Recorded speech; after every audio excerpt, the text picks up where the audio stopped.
Welcome to Guruvarya of Academy. Learn everything in simple way. Let's start today's session. Guides. Hello friends, आज आपण if या पोयमचा workshop पाहणार आहोत. तर आता आपण आपल्या वर्कशॉपला सुरुवात करूया. Question number first, read the following bits of advice and state whether you agree or disagree with them. इथे आपल्याला काही ॲडवाइस दिल्या गेल्या आहेत आणि त्या ॲडवाइसेस तुम्हाला मान्य आहेत की अमान्य आहेत किंवा ते ॲडवाइसेसची तुम्ही सहमत आहात की असहमत आहात ते इथे तुम्हाला टिक मार्क करून सांगायचं आहे. तर first of all first advice आहे get angry when others comment mistakes. जेव्हा दुसरे चुका करतात तेव्हा आपण रागवलं पाहिजे का? तर मी या ॲडवाइसशी डिसॲग्री आहे. तुम्ही जर ॲग्री असाल तर तुम्ही ॲग्रीच्या कॉलममध्ये राईट हे सिम्बॉल टिक मार्क करू शकता.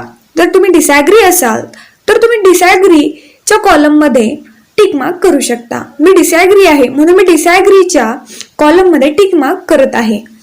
Next advice, keep friendship with all classes of people. सर्व वर्गांच्या लोकांमध्ये आपली मित्रता मैत्री असली पाहिजे. हो, बरोबर आहे, असलीच पाहिजे. मी ॲग्री आहे या ॲडवाइसशी. थर्ड ॲडवाइस आहे रन अवे फ्रॉम ट्रबल्स. संकटांपासून दूर पळायला पाहिजे. मी या ॲडवाइसशी डिसॲग्री आहे, कारण संकटावर मात करणं, संकटाला तोंड देणं यांमुळेच आपल्याला आपल्या जीवनाचा खरा अर्थ कळत असतो. आणि आपण जर संकटांपासून दूर पळायला लागलो पळकुट्यांसारखे तर आपण पळकुटे बनू आणि शेवटपर्यंत आपण संकटांना सामोरे नाही जाऊ शकणार. म्हणून मी ॲडवाइसशी डिसॲग्री आहे. Next advice, hate the rich people and help the poor. श्रीमंत लोकांचा द्वेष करा आणि गरीब लोकांना मदत करा. असं का करावं आपण? ते श्रीमंत आहेत म्हणून आपण त्यांचा द्वेष करायचा आणि ते गरीब आहेत म्हणून आपण त्यांना मदत करायची. तर एखाद्या व्यक्तीच्या क्लासवरनं आपण त्याला मदत करू शकतो किंवा आपण त्यांचा द्वेष करावा हे असं कुठे लिहून ठेवलेलं नाहीये. त्यामुळे मी या ॲडवाइसशी असहमत आहे, म्हणजेच डिसॲग्री आहे. Next advice, gate angry when others blame on us. जेव्हा बाकीचे लोक आपल्यावरती दोष ठेवत आहेत तर अशा कंडिशनमध्ये आपण त्यांना रागवलं पाहिजे का? तर मी या ॲडवाइसशी असहमत आहे, कारण जर बाकीचे लोक जर आपल्याला दोष ठेवत असतील तर त्याच्या मागचं जे काही सत्य आहे ते पडताळून पाहणं हे आपली जबाबदारी आहे, कारण ते आपल्यावरती दोष ठेवत आहेत. तर ते दोष ठेवत आहेत म्हणजे त्याच्या मागचे निश्चितपणे कोणतं कारण आहे हे देखील समजून घेणं हे आपलं काम आहे. नेक्स्ट ॲडवाइस आहे reconstruct something we have build with care even if it has been broken by others. एखादी आपली आवडती गोष्ट, आपण स्वतः बांधलेली गोष्ट, खूप काळजीपूर्वक बांधलेली गोष्ट जर दुसऱ्या व्यक्तीकडून जर मोडली गेली तर तिला परत तिची पुनर्बांधणी करणं महत्त्वाचं आहे. हो, मी या गोष्टीशी सहमत आहे, कारण दुसऱ्याने केलेली जी काही चूक आहे त्या चुकीमुळे आपली आवडती गोष्ट आपण थोडीच गमावणार आहोत. म्हणून त्या गोष्टीपासनं जे काही नवीन गोष्ट किंवा त्याचं रिकन्स्ट्रक्शन कशा पद्धतीने करता येईल तशा पद्धतीने करण्याचा आपण प्रयत्न केला पाहिजे. इथे आपला पहिला प्रश्न संपतो. आता आपण दुसऱ्या प्रश्नाकडे वळूया. दुसरा प्रश्न आहे pick out and enlist the positive and negative qualities from the poem in the respective columns. कवितेमधनं जे काही पॉझिटिव्ह गोष्टी आहेत, सकारात्मक गोष्टी आणि नकारात्मक गोष्टी किंवा गुणवैशिष्ट्ये यांची यादी इथे आपल्याला बनवायची आहे.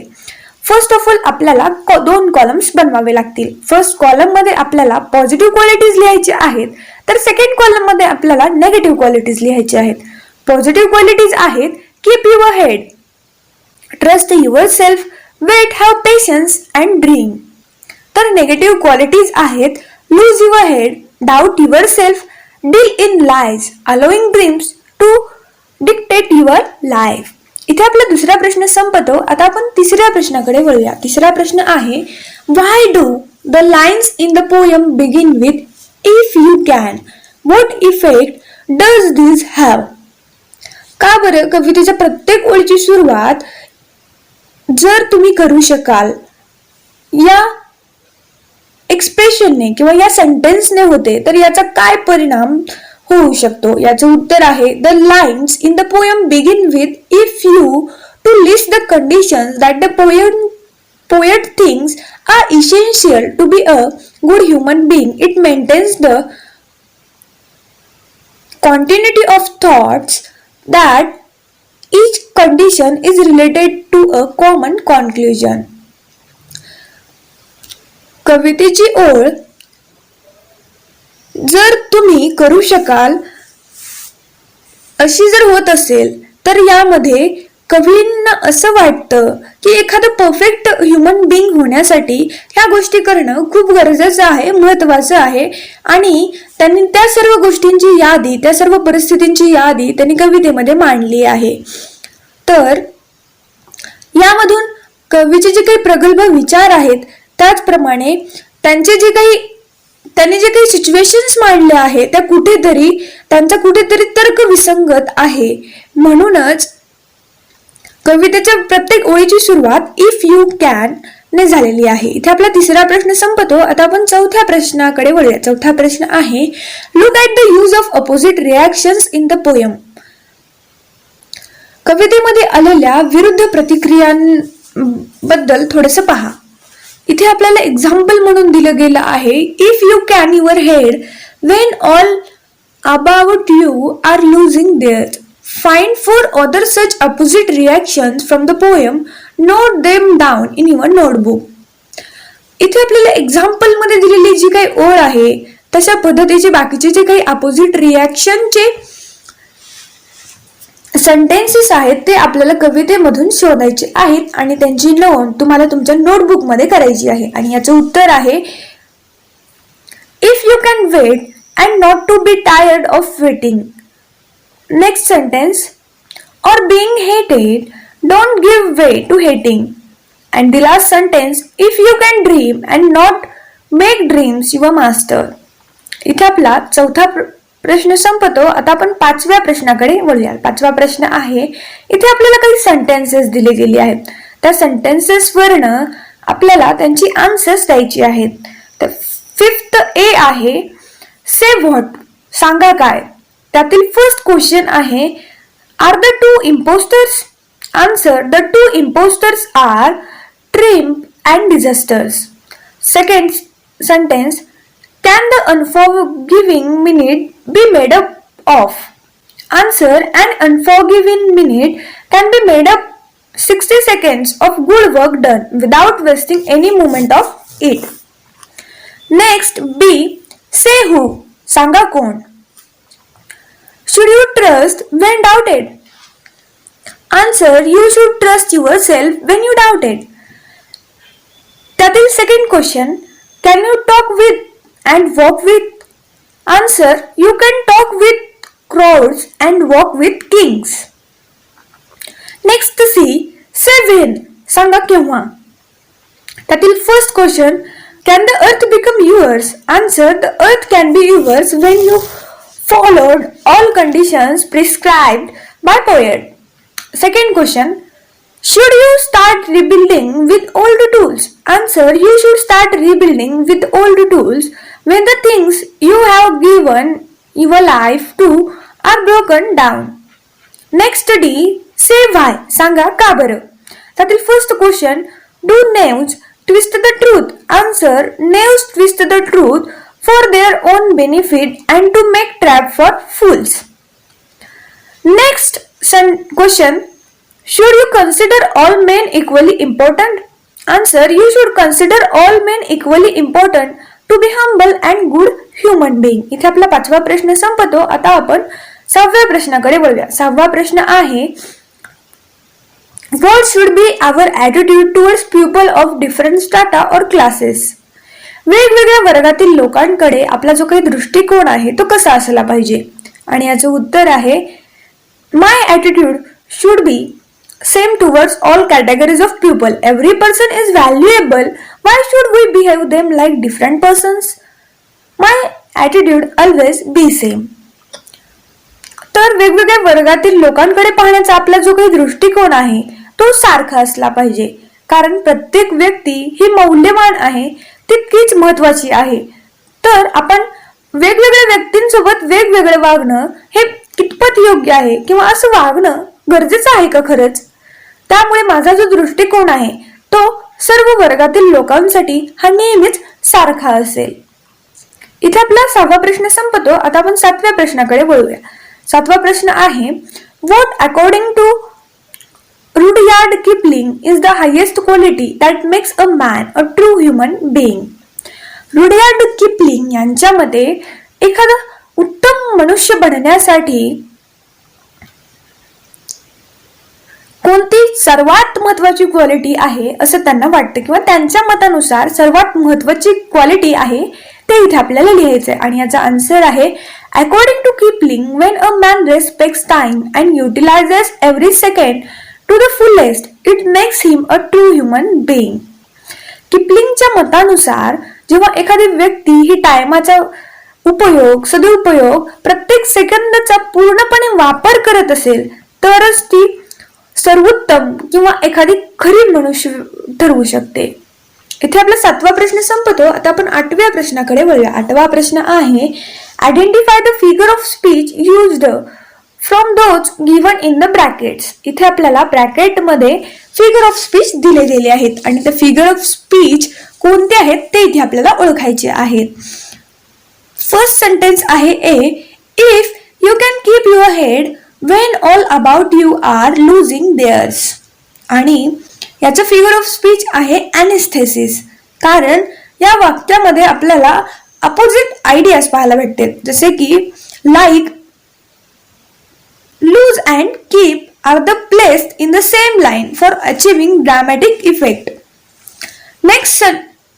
Next figure of speech in that sentence is that metaphor. कारण इथे एखाद्या पर्सनचं जो काही संयम आहे, शांतता आहे, याची तुलना त्याच्या डोक्याशी इनडायरेक्टली कंपेअर केली गेलेली आहे. नेक्स्ट सेंटेन्स बी आहे, if you can meet with triumph and disaster and treat those who impose just the same. आणि याच्यामध्ये ॲनेस्थेसिस त्याचप्रमाणे हायपरबोल हे फिगर ऑफ स्पीच आपल्याला पाहायला भेटेल. तर ॲनेस्थेसिस हे फिगर ऑफ स्पीच कशा पद्धतीने ते पाहूया. Two opposite ideas, trust and doubt are used in the same sentence for achieving dramatic effect. तर हायपरबोल यासाठी, कारण ऑल पीपल हे एक्स्ट्रागेटिक किंवा idea of people around us यासाठी वापरला आहे म्हणून. Next sentence C, and yet don't look too good nor talk too wise. याच्यामध्ये ॲलिट्रेशन हे फिगर ऑफ स्पीच आपल्याला पाहायला भेटतं, कारण याच्यामध्ये टी ह्या लेटरचं रिपिटेशन झालेलं आपल्याला पाहायला भेटतं, ज्यामुळे इथे पोएटिक इफेक्ट क्रिएट झालेला दिसतो. Last sentence, with worn out tools. आणि याच्यामध्ये आपल्याला हायपरबोल हे फिगर ऑफ स्पीच पाहायला भेटेल, कारण इथे गुड आणि वाईज ह्या शब्द परफेक्ट आणि आयडियल दाखवण्यासाठी आलेले आहेत. तर इथे आपला 8वा प्रश्न संपतो. आता आपण 9व्या प्रश्नाकडे वळूया. 9वा प्रश्न आहे, write a letter to your parents thanking them for advising you when you were in confused state of mind. Cover up the following points in the body of the letter. तुमच्या पालकांचे तुम्हाला आभार मानण्यासाठी एक पत्र लिहायचं आहे. जेव्हा तुम्ही संभ्रमात होतात किंवा तुमच्या मनामध्ये एखाद्या गोष्टीबद्दल खूप गोंधळ उडालेला होता, तशा कंडिशनमध्ये त्यांनी तुम्हाला मदत केली किंवा तुम्हाला सल्ला दिला, तर त्याबद्दल तुम्ही तुमच्या पालकांचे आभार माना. त्यासाठी तुम्हाला इथे काही पॉइंट्स दिले गेले आहेत. ते पॉइंट्स तुम्ही तुमच्या लेटरमध्ये कव्हर करण्याचा प्रयत्न करा. पॉइंट्स आहेत, your problem and confusion, the advice of your parents, how you followed their advice, how the problem get solved, your deep gratitude to them. तर याचा आन्सर आहे 103 Shivkrupa society, Aryan road, Mulund west, Mumbai 40080. 23 December 2020. Dear Mom and Dad, I know you will be surprised on receiving this letter. Since I don't write to you very often, I actually wanted to tell you something very important and so thought that writing a letter would be the best way to impress myself. I want to thank you both of you for the invaluable advice you gave me about my misunderstanding with Samir. If you had not guided me, I think I would have distanced myself and not had the courage to speak to him about forgetting his birthday. It was only because of your motivation to speak the truth and apologies for my mistake that I spoke to him and realized that he didn't know about my accident at all. Perhaps it is not always about right and wrong. Each of us had different prescriptive about the same thing, and both of us seemed right in our own way. I realized that it is indeed necessary to communicate and resolve issue than to let your friendship break. I am really grateful that I took your advice and well, I can share everything with you, thanking you for always being my guide and support. Your loving son, Sunny. तर अशा पद्धतीने तुम्ही देखील तुमच्या पालकांना letter लिहून तुम्ही त्यांच्या एखाद्या गोष्टीबद्दल आभार मानू शकता किंवा त्याप्रमाणेच त्यांची एखाद्या गोष्टीबद्दल माफी देखील मागू शकता. इथे आपला 9वा प्रश्न संपतो. आता आपण 10व्या प्रश्नाकडे वळूया. 10वा प्रश्न आहे, draft a speech to be given during the farewell for standard 10th on the topic changes I would like in school education of our state. तुमच्या शाळेच्या निरोप समारंभासाठी तुम्हाला इथे भाषण तयार करायचं आहे आणि त्यासाठी विषय असेल की आपल्या राज्याच्या शैक्षणिक दर्जामध्ये कोणते बदल करणे गरजेचे आहे आणि त्यासाठी स्टेप आहेत grating and solutions, self introduction and introduction of the topic. Third point, a catchy thought, episode news, etc. To start with, 2 to 3 changes that you suggest with their reason, conclusion, thanking you and greetings. ह्या point वर आणि याचा answer आहे, respected principal, teachers and my all dear friends, a very good morning to you. I Miss Smith Mehta from standard 10. I am here to share my thoughts on topic changes I would like in school education of our state. It is a matter of pleasure as well as sorrow for me to be addressing you today on this occasion of our farewell party. I am honored to speak before you, and at the same time I am immensely sad that I would have to leave this wonderful place for further education. I will cherish all the lovely memories that I have had in all these years.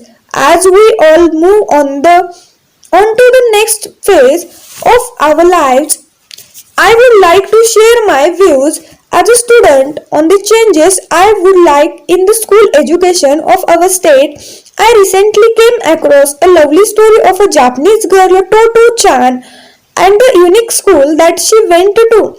I was fascinated with the idea of a non-conventional school without classroom learning. It would not be practically possible to have non-conventional schools everywhere, but it is possible to adopt a few changes to make our learning more interesting. We should ideally have a subject that teaches us about some practical things that we will need in our life, like taxes, banking, transactions, planning, cooking, soft skills, etc. Another important change that could be brought about is having a choice of subjects in the higher standards.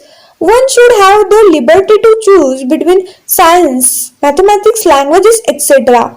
that one wants to learn further instead of the compulsion on studying all the subjects. Also, examination should be based on the understanding the subjects matter, not on the mere rote learning.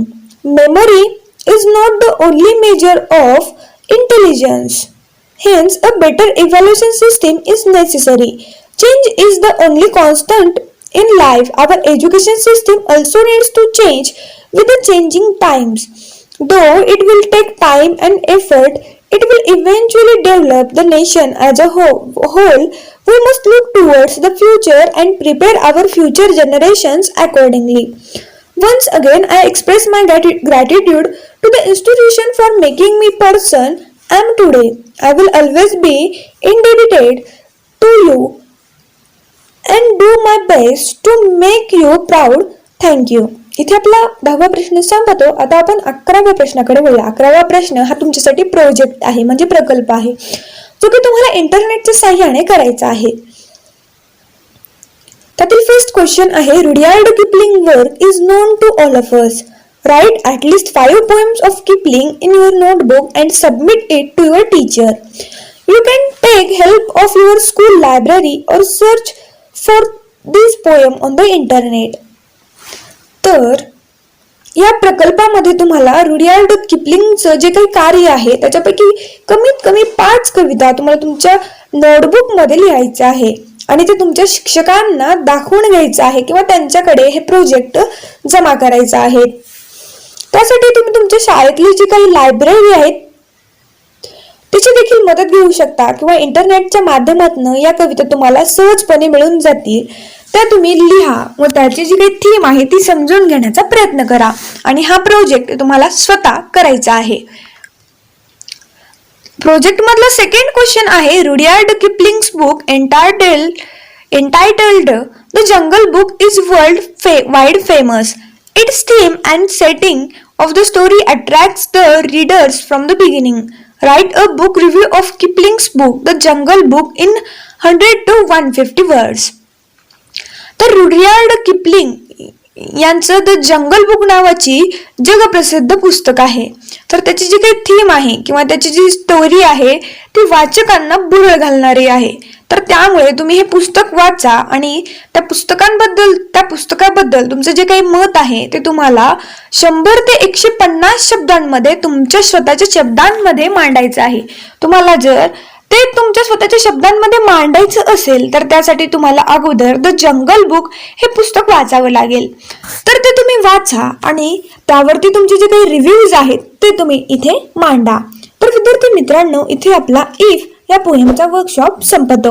याप्रमाणेच तुम्हाला या पोएमचं chitchat session पाहण्यासाठी आणि या पोएमचा video पाहण्यासाठी तुम्हाला आमच्या चॅनलच्या प्लेलिस्ट मध्ये जावे लागेल. तिथे तुम्हाला 10th स्टँडर्ड इंग्लिश या फोल्डर मध्ये सर्व व्हिडिओज पाहायला मिळतील. पाहायला विसरू नका. Thanks for watching video. जर तुम्ही आमच्या चॅनलला सबस्क्राईब केलं नसेल तर लगेच सबस्क्राईब करा आणि बाजूला असलेल्या बेल आयकॉनवर क्लिक करा, म्हणजेच तुम्हाला आमच्या नवीन व्हिडिओचे अपडेट भेटतील. आणि शेअर करायला विसरू नका, कारण जशी तुम्हाला मदत झाली तशी इतरांना पण होऊ द्या. Thank you everyone.